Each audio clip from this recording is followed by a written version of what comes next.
What does it mean to be the best? What does it mean for everyone to want that one horn from that one brand? The Axos from the Selmer Paris brand is the entry-level pro instrument that is made for the budding musician to get into the next level. But the Selmer Paris part is getting in the way. Find out why.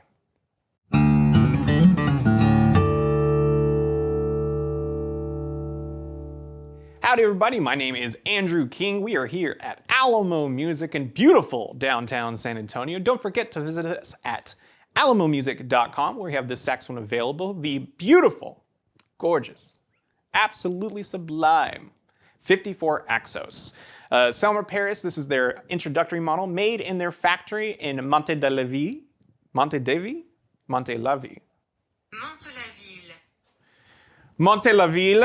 It is a wonderful city where actually it's got a lot of history, and that's kind of what we're going to be talking about today because I've already talked about the 52 Axos. The saxophone, it's good horn. There's nothing really too wrong with it in my opinion, but there are certain things outside of the horn that I wasn't a fan of, one of them being the price. This is a marketed instrument for the purposes of introductory pro level play.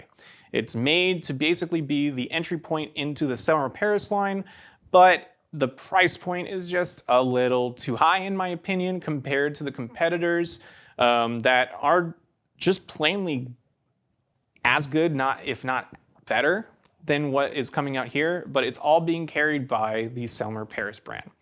So Monte-la-Ville, right? Monte-la-Ville. That city and everything is home to two very notable places, two notable brands. Selmer Paris, of course, is one of them, but the other one is Buffet Crampon. Back in the 60s, the instrument, the Mark VI came out, and another instrument as well was made, and that was the Buffet Dynaction. This is just a little history lesson. To say that the Mark VI is not, if not the most important saxophone ever created at the perfect time, marketed the perfect way by the perfect set of musicians is an understatement in itself. But the reason I'm bringing out the other brands is because there are other brands in that market, those same level instruments, the Super Dynaction Buffet, the Yamaha, the YAS 61s from back then. If you look at the price comparisons, the Mark VI is so above cost on those, you can find a sweet YS 61 for about $1,800 and it plays great. I play on one personally on my alto. You can also find a great Super Dynaction from ranging like $1,500 to $3,000 depending on the condition, lacquer, and all that fun stuff.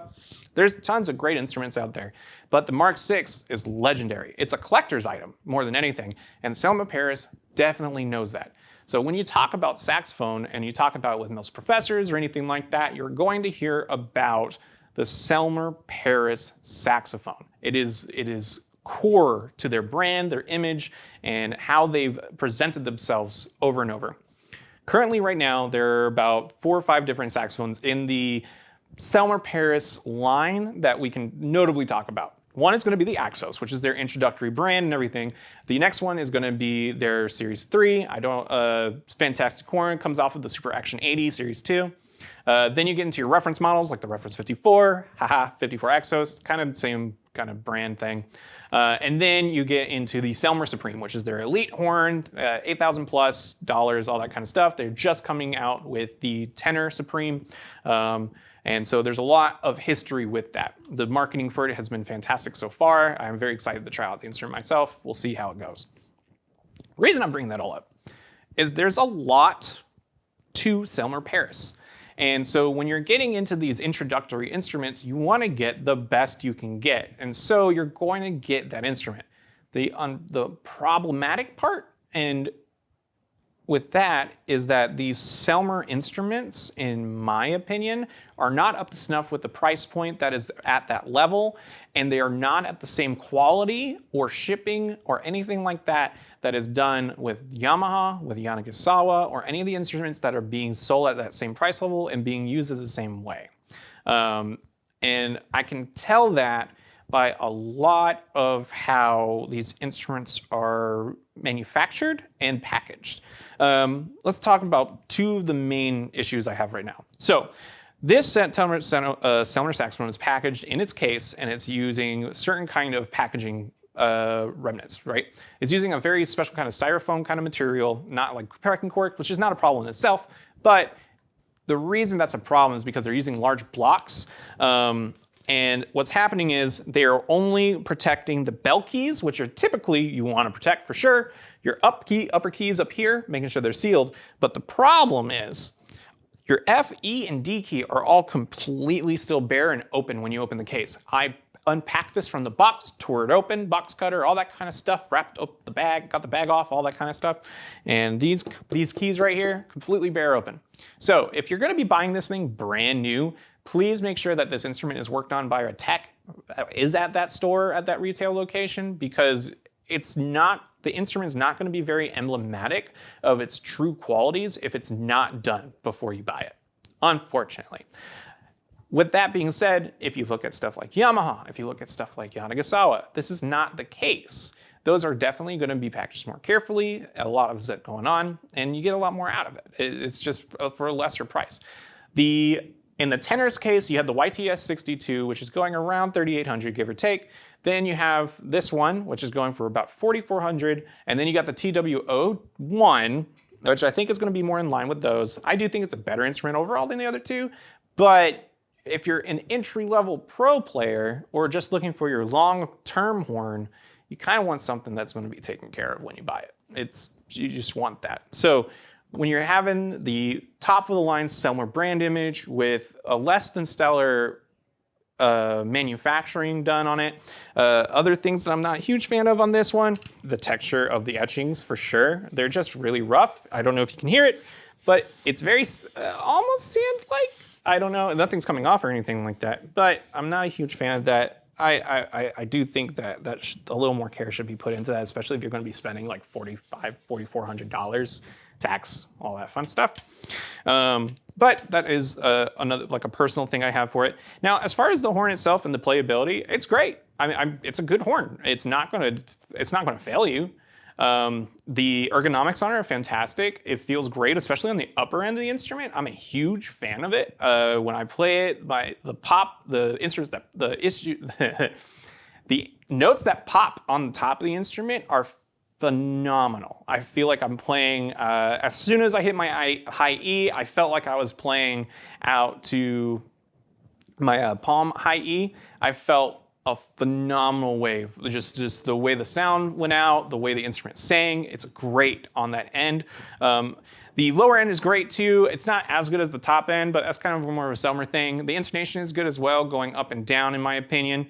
I think that it is a really good instrument, and I think that if you were to saying, I wanted to go to college and I wanted to play the saxophone, I do think if you were to get this one, it would be, you're losing about $600 because of that.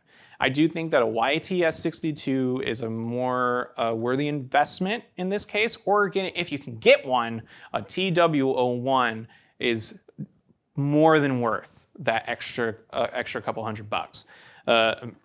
And that's when it comes down to like where these instruments, these pro level instruments and everything, they have to carry the weight of the Selmer Paris brand.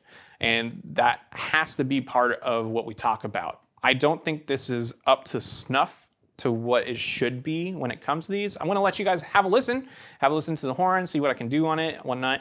Tell me what you think, all that kind of stuff, and I'll see you in a little bit.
What did you think?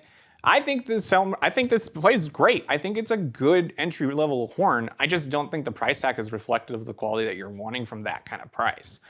You'd be much better in lines to get something like the TW01 or get the less costly but still really fantastic YTS62. Or in that case, you even get the STS711. I think that thing plays amazing for the price. That thing's going down as low as like $35.99. It's a great horn.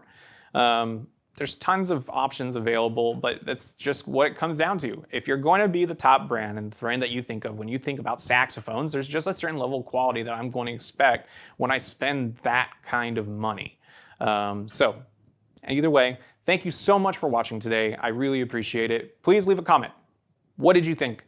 What do you think of Selmer Paris over the years? Has it been good? Has it been getting better? Has it been getting maybe worse? Let me know. I would love to know what you think. Thank you so much for watching, and have a wonderful day.